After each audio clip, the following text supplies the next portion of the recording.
Introducing Korean broadcast content that you won't be able to stop watching. For weary modern souls, Dr. Romantic, the quirky genius doctor of Puldam Hospital, prescribes heartwarming tales of humanity. A couple together for 7 years sees their rose-tinted glasses shatter. Can they keep their relationship alive? Discover the raw stories of youth, work, and love. Beyond what social media can show, experience the vibrant Korea through its hidden gems. Mama, the ultimate K-pop festival for global fans. Find your star in a feast of trendy music and electrifying performances. Now, the whole world enjoys it together.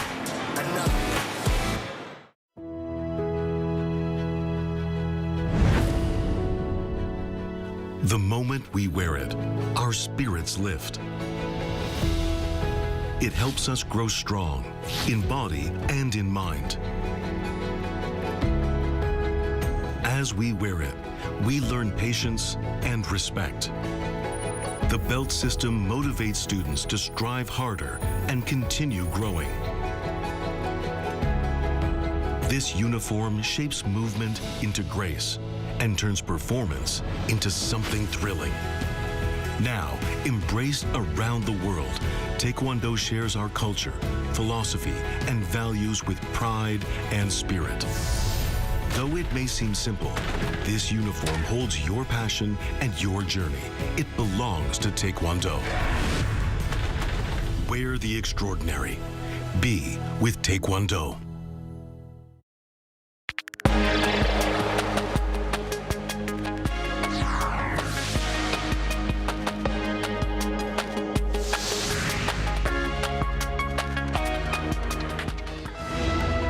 With the U.S. threatening to raise tariffs, Korean trade officials are stepping up efforts to address the issue.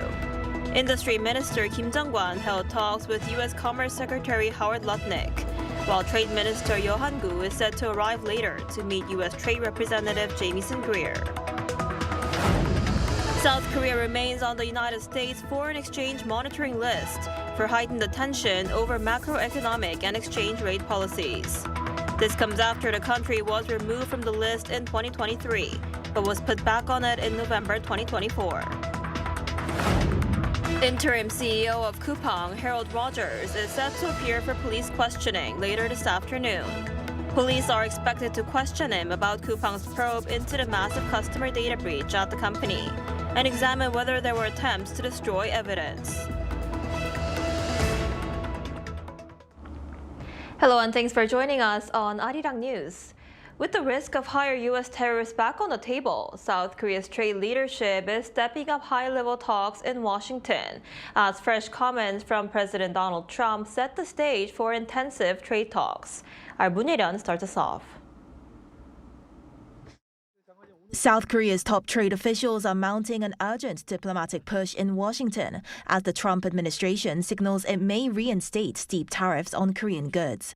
Industry Minister Kim Jong-un met U.S. Commerce Secretary Howard Lutnick on Thursday local time, though the two sides failed to reach an immediate agreement. Trade Minister Yo Han-gu will arrive later to meet U.S. Trade Representative Jamieson Greer, forming a coordinated response by Korea's trade leadership. The tariff threat appears to stem from U.S. frustration over delays in South Korea's domestic legislation, tied to last year's trade deal and a $350 billion investment pledge. Minister Kim arrived at the Commerce Department around 5 p.m. and left about an hour and a half later, telling reporters the talks were extensive but inconclusive, with a follow-up meeting scheduled for Friday morning. Asked whether the tariff hike had been blocked, Kim said it was not a matter of having stopped or stopped it, adding that no final conclusion had been reached. Kim said he made clear that Korea remains firmly committed to implementing agreed investments, including the special investment bill, and sought to persuade Washington not to reinstate the tariffs. Trade Minister Ya, ahead of his departure, said the goal of the visit is to assess both the U.S. administration's stance and congressional dynamics, while seeking a reasonable solution to prevent the tariff hike. He plans to explain Korea's political situation and discuss broader trade issues, including digital regulation. The diplomatic scramble comes as President Trump warns that U.S. tariffs could become much steeper, saying current measures were already generous and vital to national security. Speaking at a White House cabinet meeting, Trump argued tariffs have brought in hundreds of billions of dollars and insisted he has no intention of giving that up. As negotiations resume in Washington, this week is shaping up as a critical test, both a challenge and an opportunity for Seoul to prevent another escalation in Korea-U.S. trade tensions. 문혜련, Arirang News. Meanwhile, the United States has once again placed South Korea on its foreign exchange monitoring list. In its semi-annual report to Congress, the U.S. Treasury named South Korea among 10 economies, including China, Japan, and Germany, flagged for heightened attention over macroeconomic and exchange rate policies. South Korea was removed from the list in late 2023, but was put back on it in November 2024, and remains there under the latest assessment. In response, the Blue House said the Korean finance authorities will maintain close communication with the U.S. Treasury Department, adding that the U.S. report reaffirms the Korean currency's depreciation against the greenback is not in line with Korea's strong economic fundamentals. What's referred to as chipflation, the rising cost of computer chips, is spreading into everyday life. Higher component prices, fueled by the artificial intelligence boom, are driving up costs for consumers. Our Kim Junong reports. This is Bae Jin-sung, who has spent 39 years running a custom PC store here in Yongsan, one of Seoul's major electronic hubs. These days, however, the price tags have long since disappeared from the front of his store. With prices jumping from one day to the next, electronics have effectively turned into goods sold at market price. He calls the situation heartbreaking. One customer placed an order yesterday and even paid a deposit, but by the time we delivered it today, parts prices had jumped overnight. We have to keep our promise, so we sell at a loss. And it's painful that we can't offer customers lower prices. Holding up a piece of legacy DDR4 memory, he put it simply. The price of one memory chip has risen to nearly the cost of an entire PC. This Micron DDR5 memory chip was about $70 3 months ago, but has now more than tripled to around $260. The ripple effects are quickly spreading to the finished goods market, raising the barrier to entry for consumers. I came to upgrade my computer's RAM. It's been a long time since my last upgrade, but even for the same level of performance, prices are much higher now, so it's a bit of a burden financially. The fixed contract price of PC DRAM rose sharply, reaching $9.30 by December last year, nearly 7 times higher than in March. The rise in parts prices is now being passed on to consumers, with the launch price of Samsung Electronics' new Galaxy Book 6 Pro coming close to double that of last year's model. Rising memory prices are now pushing up the cost of other key components, including SSDs and graphic cards. Tucked into a corner of Pe's shop, and a videographics card tells the story. In less than a month, its price has climbed by more than $700. This latest turmoil stems from manufacturers prioritizing high-performance memory such as HBM, tightening the supply of lower-margin, widely used memory chips. From a producer's standpoint, higher profits now lie in AI-related products. Lower margin, general-purpose DRAM has been pushed down the priority list, tightening supply. With AI opening up a new market, many expect this cycle to break from traditional patterns. The AI boom is now in what many describe as a mega cycle. While the future remains uncertain, experts broadly agree that the surge is unlikely to show signs of easing in the near future. Kim Junong, Arirang News.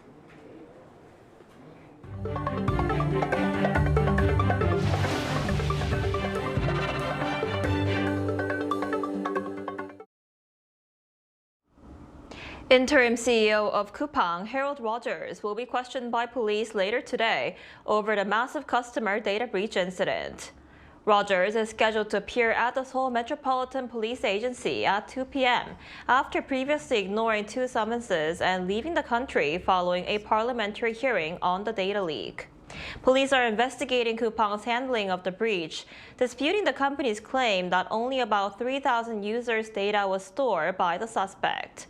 Authorities are also examining possible evidence destruction. Rogers is also accused of giving false testimony to Parliament after he said that Coupang had met with the suspect at the request of the National Intelligence Service. The NIS denies the claim. Meanwhile, U.S. President Donald Trump says Russia has agreed not to attack Ukrainian cities for a week due to extraordinary cold weather, though Moscow has not confirmed the deal. Ukraine has welcomed the announcement as diplomatic efforts continue, with the UAE emerging as a key mediator in talks aimed at easing nearly 4 years of war. Our Lee Seung-jae has more. U.S. President Donald Trump says Russian President Vladimir Putin has agreed to pause attacks on Kyiv and other Ukrainian cities for 1 week due to extreme winter weather. Speaking during a televised cabinet meeting in Washington on Thursday, Trump said he personally asked Putin to halt strikes as temperatures across Ukraine plunge. He said Putin agreed not to fire on Kyiv and surrounding towns for a week, citing what Trump described as extraordinary cold conditions. And because of the cold, extreme cold, they have the same that we do. I personally asked President Putin not to fire on Kyiv and the cities and towns for a week during this. It's extraordinary. It's not just like cold, it's extraordinary cold, record-setting cold. Russia has not confirmed any such agreement. Trump did not specify when the pause would take effect, but temperatures in Kyiv are forecast to drop sharply starting Thursday night, with lows expected to reach minus 24 degrees Celsius in the coming days. However, Ukrainian President Vladimir Zelensky welcomed Trump's announcement, saying he expects Moscow to keep its word. Zelensky also thanked the United States for efforts to prevent further attacks on Ukraine's energy infrastructure, which has been repeatedly targeted during the winter months since Russia's full-scale invasion began in 2022. Thank you, America, for the efforts to halt strikes on energy. We hope the United States can make this happen. Zelensky added that Ukraine remains in contact with international partners about possible ceasefire talks, emphasizing the need for effective formats and concrete results. Diplomatic efforts are also continuing elsewhere. Russian President Vladimir Putin met with United Arab Emirates President Mohammed bin Zayed Al Nahyan in Moscow on Thursday, ahead of a second round of Ukraine-related talks scheduled to take place in Abu Dhabi. The UAE has emerged as a key mediator in the nearly 4-year war, having brokered multiple prisoner exchanges and recently hosted talks involving U.S., Russian, and Ukrainian officials on a U.S.-drafted proposal to end the fighting. A follow-up meeting is planned for Sunday, though it remains unclear whether U.S. officials will attend. Lee Seung-jae, Arirang News.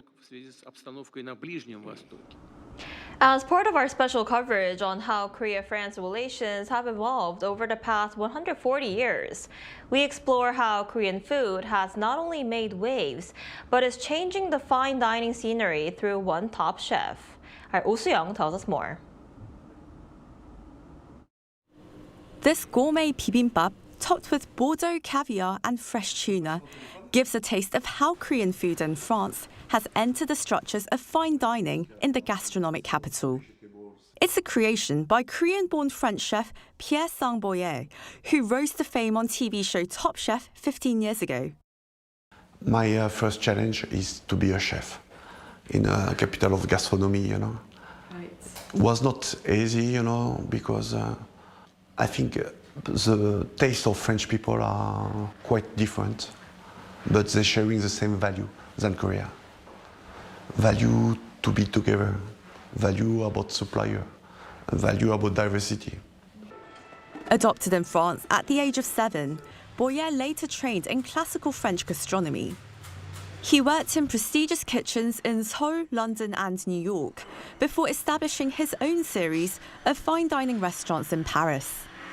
One much-loved menu item is bibimbap, inspired by his Korean wife and their children's love for this iconic dish. And how many bibimbaps are you selling per day? And I have the chance to have 6 restaurants in Paris, and we're selling more than 4,000 bibimbap a day. But this is no ordinary bibimbap. So we decided to do like a bibimbap with the rice of Korea. Mm-hmm. We had some green lentils, some product from my place in Auvergne, and we had some eggs and some French twist. I mean, like lentils, we mix with some kimchi, mm-hmm. and use some raw ingredients and some seasonal product. His classically French emphasis on ingredients and origin mirrors the chef's own life trajectory. His adoption in France and his community, and his evolving bond with Korean culture, now through his family, inspires his food. His personal touch made Korean flavours approachable to French diners at a time when Korean cuisine had little presence, according to acclaimed food and travel writer Catherine Down. Pierre Sang-Boyer, who was a finalist in Top Chef in 2011, came up in a very classic French cadre, and then really sort of brought, I would say, some Korean flavors and techniques to the mainstream through being a finalist on Top Chef and then opening his own restaurant, which has really blended sort of classic French techniques, but with some of those Korean flavors that at the time were really new for the French palate and felt very exciting and innovative. Korean cooking is now being absorbed into the logic of French gastronomy. France loves hierarchy within a meal, so you have entrée, plat, cheese, dessert. There's sort of a rigid structure, but I think with a younger French customer who has traveled a little bit more, who's a little bit more open, we've seen more openness to different culinary techniques, more sort of sharing of food, more street food, openness to bolder flavors that are less traditionally French. Methods like fermentation have gained particular traction, from sauces called chang and kimchi to makgeolli rice wine. So we have a long-standing tradition of fermentation around charcuterie and cheese and wine, and so I think bringing in Korean fermentation techniques, there's a real respect there in terms of how you celebrate a product and sort of capture it through fermentation, how you represent a certain moment in time and layer some of those flavors.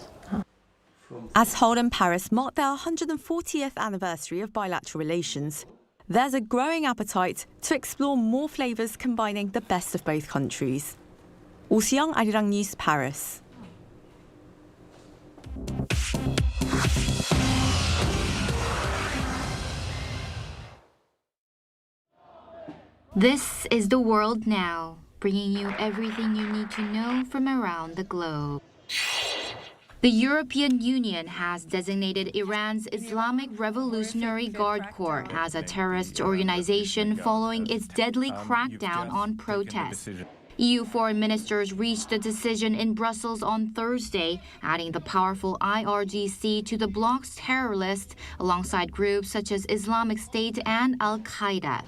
This follows the killings of thousands of protesters in Iran, a turning point that pushed previously cautious countries such as France and Italy to back the listing.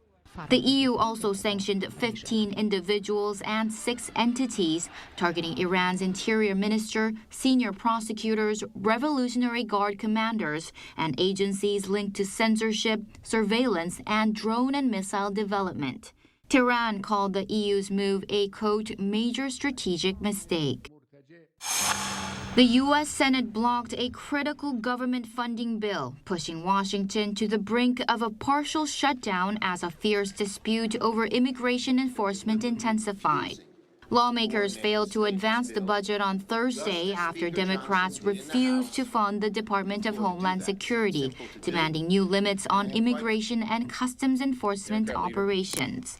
The standoff follows the fatal shootings of 2 protesters by federal agents in Minneapolis, prompting Democrats to call for warrants, clear identification of officers, and tighter oversight of ICE. A procedural vote failed 45 to 55, and there will be partial shutdown from this weekend if no deal is reached by the Friday deadline. President Donald Trump said he wants to avoid a shutdown, adding his administration would work in a, quote, bipartisan way to do so. China has halved tariffs on British whiskey after direct talks between Chinese leader Xi Jinping and UK Prime Minister Keir Starmer in Beijing. The move on Thursday will cut tariffs from the current 10% to 5% and is expected to generate £250 million in export gains over 5 years for the UK whiskey industry. Starmer raised the issue during meetings aimed at securing economic gains. China also agreed to tighten labeling rules on Scotch whiskey to help strengthen protection against counterfeiting. Beijing has also agreed to allow 30-day visa-free travel for British citizens, although no date for this has been set. Indian authorities have confirmed 2 cases of the deadly Nipah virus in the eastern state of West Bengal, triggering heightened surveillance across Asia. According to local officials and the World Health Organization, both cases are healthcare workers infected in late December. They were West Bengal's first cases in nearly 2 decades. The Nipah virus carries a fatality rate of up to 75%, but experts say human-to-human transmission remains limited and a global outbreak is unlikely. Countries including Thailand, Malaysia, Indonesia, and Nepal have tightened airport screening, while health agencies are monitoring the situation closely. Chu Ji-han, Arirang News.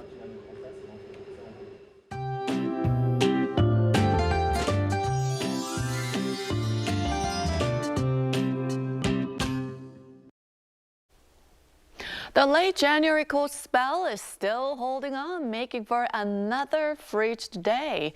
Cold wave alerts remain in place across the central regions, with afternoon highs also staying below freezing in most parts. But the good news is that this cold spell is nearing its end. Starting this weekend, temperatures will slowly rise, and by tomorrow afternoon, Seoul should climb back to above freezing territory. Meanwhile, dry conditions continue to worsen with little to no recent precipitation, and strong winds along the coastal regions are raising the very high risk of wildfires. And this afternoon, Seoul will be getting up to just -2 degrees Celsius, Daegu topping out at 3 degrees under mostly sunny skies. By late Sunday night into Monday, rain or snow is expected across many parts of the country, and that could be a signal that winter's grip is finally starting to loosen.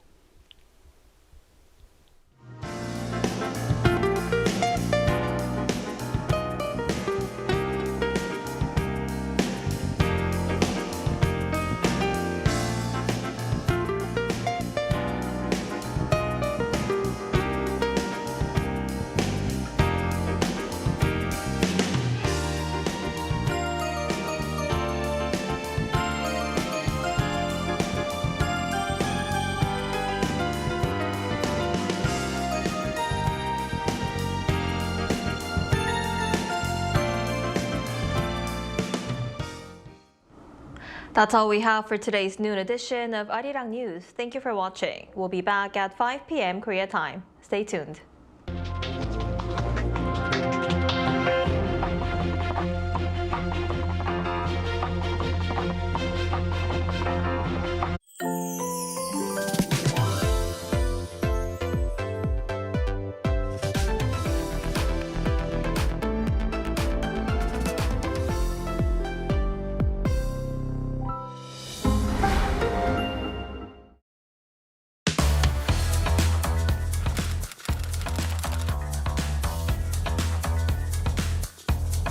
to set the facts straight.